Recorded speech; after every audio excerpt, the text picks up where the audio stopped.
To make the most of this series, download our free guided workbook with reflective exercises from bayina.com/amazed. بسم الله الرحمن الرحيم الحمد لله رب العالمين الرحمن الرحيم. The Lord of Mercy, the Giver of Mercy. Hey Ustad. Yeah. Could you help me? Ustad, I am looking at reading Surah Fatiha right now. Yeah. And I noticed in ayah number 3, there is Ar-Rahman Ar-Rahim, the Lord of Mercy, the Giver of Mercy. Why is mercy written twice? Like, what's the difference between the two? What's the difference between the two? I talked about that in some detail in my lectures on the Fatiha, but here's the brief version of the difference between the two. Both of these words, in one way or the other, refer to Allah's mercy. And the challenge with translating these words is that because they belong to the same origin, they almost seem synonymous. And a lot of times in English translation, we actually use words that are rather ambiguous to translate them. So the most beneficent, the most merciful, or the most merciful, the most kind. These kinds of translations are very common, right? And the problem with them is you can't really tell the real essential fundamental difference between the most merciful and the most kind. So let's try to explore some of the benefits of these two words together. Had I been giving you a talk on just the benefits of Ar-Rahman by itself, that would take a while. And its origin and what it comes from and how it's related to the word Raham, the womb of the mother, that's a separate subject. But today, just the distinction between these two and the fact that they come together, what does that produce? Okay. Think of Ar-Rahman as having three qualities. The first word, Ar-Rahman, think of it as having three qualities. Words that have that an at the end, that pattern in the Arabic, it's called Sighatul Mubalagha. That's not so important. But it really produces three, connotations. The first of them is that words like these are extreme in their meaning. So for instance, if something has an an at the end, if you say someone is knowledgeable and you put an at the end, they're extremely knowledgeable. Okay, so it makes the quality extreme. That's the first. The second is that it makes the quality transient. And what that means is it's not something permanent. So in the Arabic language, atshan, notice the an at the end. Atshan is someone extremely thirsty. But thirst, as you know, is not something that lasts forever. Jaw'an is someone extremely hungry. And hunger is not something that lasts forever. Similarly, ghadban is someone extremely angry. And as we know, anger does not last forever. Except in some cases. But anyway, but extreme anger at least doesn't last forever. So an is used in extreme cases and cases where there's something temporary, okay? And then finally, to put it really simply, the an is used for words that are describing something that is taking place at the very moment.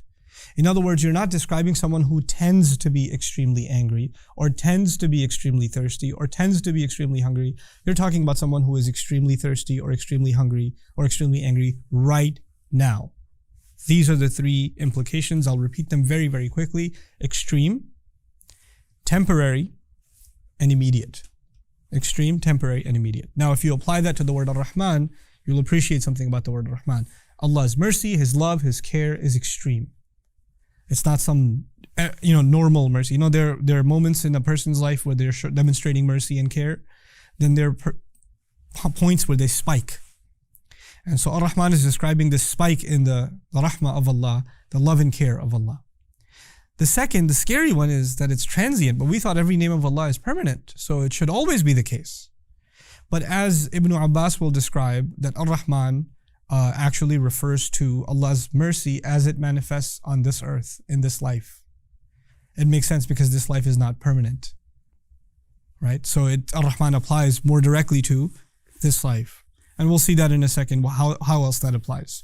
But for now, even though temporary sounds a bit philosophically problematic, leave it aside for a second. And the third thing was, it's happening when? Immediately. Now, let's compare this to the two qualities of Ar-Rahim. That's the next word. Also has to do with mercy, love, care. But it has two qualities. Now remember, Ar-Rahman had three. Ar-Rahim has two.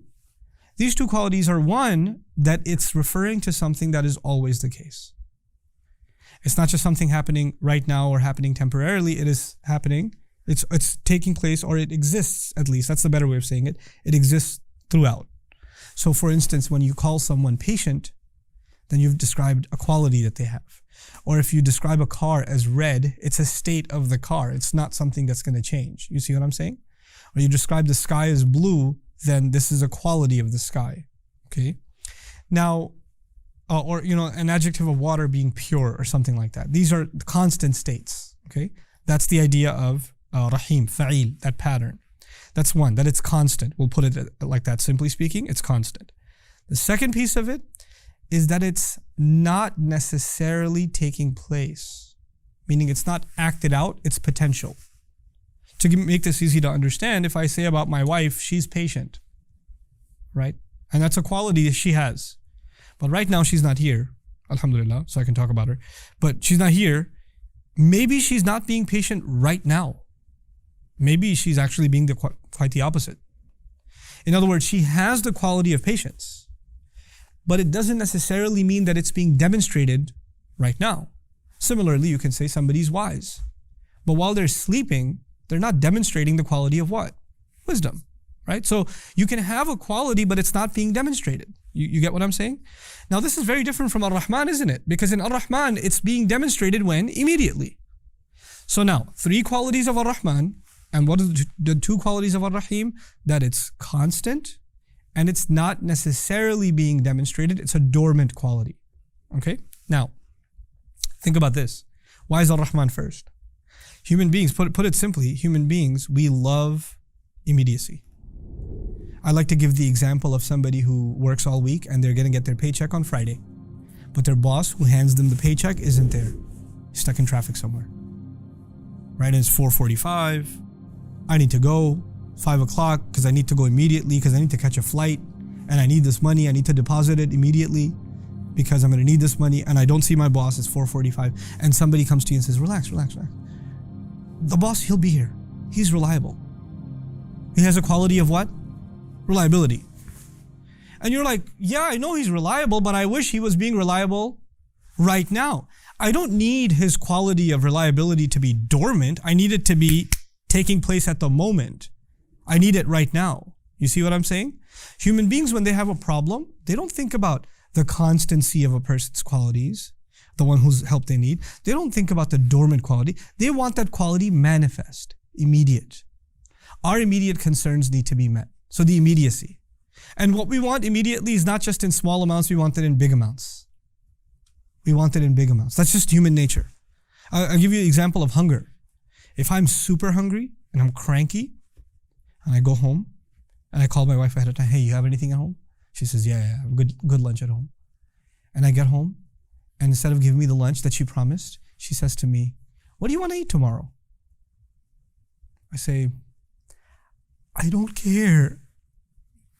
I just need food right now. I'm about to chew off my own arm. Can you just give me some food right? I can't think about tomorrow. What am I trying to tell you? Human beings, when they have an immediate need, they cannot think about the future. They can only think about the immediate. When the immediate need is met, if I satiate myself, I eat to my fill. What were you saying about tomorrow? Isn't that what happens? Happens with money. If you need to pay the bills, if you need to buy the thing right now, if you need to make the payment, all you can think about is right now. The moment you pay the bill, the moment you fill in the tuition, then you start thinking, how is the savings? How are we going to use them? Do we have enough for next month? Do we have enough for next week? You start thinking about the future. Look at the beauty of these words. Ar-Rahman is immediate because human beings are concerned first and foremost with the immediate. But as soon as the immediate is met, and met more than you can imagine, in an extreme way it is met. Allah's rahmah comes, Allah's love and mercy comes in extreme amounts. And it takes care of your immediate need. As soon as your immediate needs are met, you start worrying about what?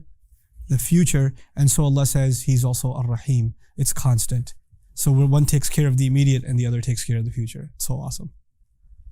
Now imagine if this was flipped. Why isn't it flipped? Why isn't it Ar-Rahim, Ar-Rahman? That would actually suggest that right now, you just have to trust Allah's potential of being merciful. And eventually it will what? Manifest. No. It manifests right now. And you can trust that it will the potential, the rahmah is something constant, it'll always be there.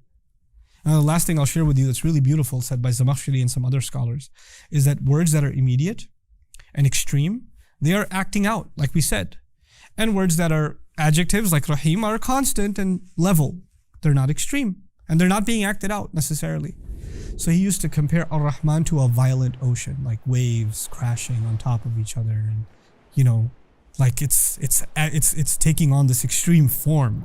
And then he used to compare Ar-Rahim to the calm ocean, and he said, it is beyond my imagination to think of an ocean that is both calm and its waves crashing at the same time.